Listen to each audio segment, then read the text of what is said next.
Florian, thanks so much for coming to Sustainable Brands Istanbul. Would love to get your thoughts on how you would define what a sustainable brand actually is. Well, we subscribe to the model of the B corporations, which pursue companies and brands as such that are in charge of people, planet, and profit, right?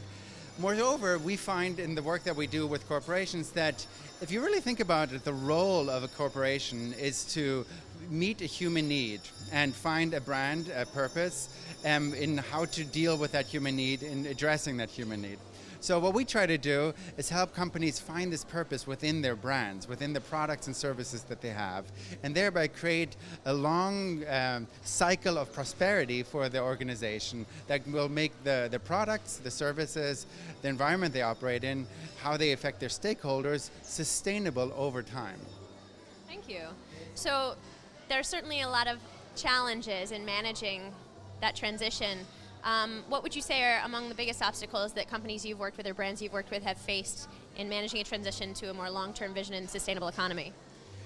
We still feel, and this is something that I've personally experienced very, very hands-on, having transitioned to Europe, to Germany, a couple of months ago, we feel that in the organizations and big corporations, unfortunately, sustainability, social and environmental good, is still departmentalized in CSR departments, which we believe isn't the right strategy. It's kind of like saying there's the honesty department and then there's the rest of the organization which can be dishonest.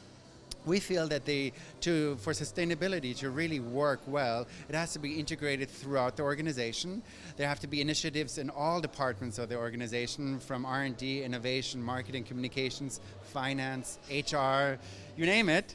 All of them can be engaged and should be engaged and need to be engaged to make the organization more sustainable over time. Another mind shift that is very important and that needs to be lived by top management as well as supported by all of the co-workers is that this is a collaborative effort. So this is not something that you can do isolated as one organization.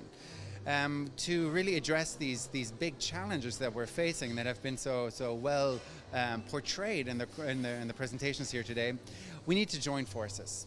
We need to join forces amongst corporations, with NGOs, amongst governments, amongst nonprofits, amongst professional services, consulting services companies, all together to meet these demands of the future, and only then can they really be addressed. What do you think are the best mechanisms for that collaboration? Is it forums such as this? Are they strategy workshops, bottom-up ideation from companies? How do you create that collaboration across silos? All of the above. I think it's very necessary to have forums such as these where organizations of all different kinds of structures can come together and see like-minded individuals present, hear futuristic business models being presented to them so they can adapt them. And there's no shame in adapting something good from another organization in another market or demographic. This should be a collaborative effort amongst organizations in these types of forums. Furthermore, we like to bring lots of different players to the table in the strategy workshops that we organize. So when we go through a process at Mandala and help organizations develop a purpose and then act on this purpose, create meaningful activations for this purpose, we bring lots of people to the table. These could be customers that they usually do not bring into strategic decisions. They can be experts, they can be lead users, so the ones that are really innovating with the products and services without the organization knowing or wanting them to do so necessarily. There need to be the collaboration also with NGOs, the ones that have really been in the trenches of such a movement that this company addresses, so they can be brought to the table. Because at the end of the day, like I mentioned in my presentation, there's lots of money to be spent on driving brands forward through marketing, through media, through communications. This marketing needs to be channeled much better towards good. And this can be done, and good corporations are showing that this can drive loyalty. It will drive customer retention. So this is something that brands will want. So if you collaborate on this, it's a win-win situation for everybody.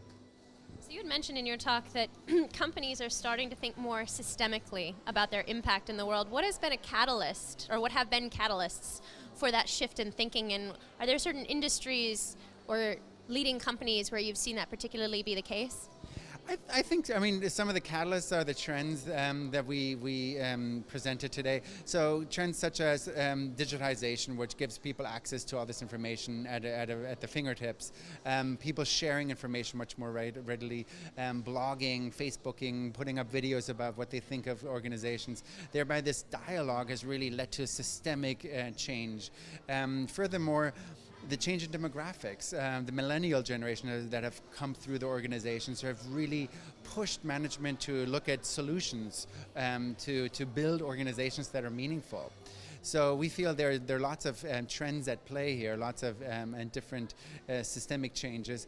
And moreover, unfortunately, and this is something that we hear about a lot in these presentations too, we're reaching a point where business as usual cannot be conducted anymore, where organizations understand their role and there's their own sustainability of the company to be a company that's still around in the next few years at risk.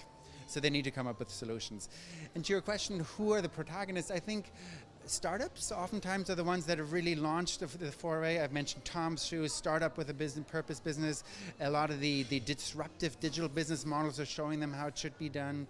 But also large consumer goods corporations, fast-moving consumer goods, they have the liberty to address these changes much quicker than, let's say, an automotive company can.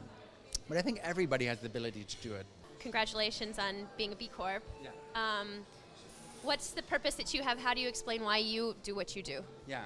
So at Mandala, we want to work with organizations to address change where it's most needed. We understand that large corporations, as I've mentioned, are the ones that really have the financial muscle, let's say, to change things much more quickly and systemically than an NGO can. So we see our role in building this people, planet, profit mentality within large organizations, but at the same time also allowing them to collaborate with like-minded individuals. So our role is that we wish to seek within the B Corp ecosystem is that we want to be a facilitator, kind of like a matchmaker between the interests of the large organizations and the NGOs or other like-minded consulting services that can play a role in this developing this market forward. So when we first looked at the B Corp certification, it was for two reasons. We wanted to audit ourselves to see if we would pass this test, and we did quite well. And furthermore, we wanted to see this as a mechanism for how we can address the changes within our clients. So we're using some of the ideas that we had to test on our own to test our clients, and this has been working really well for us. And last but not least, it's a great community, a family of like-minded individuals, which allow us to really interface and network across the world with the leaders in this space.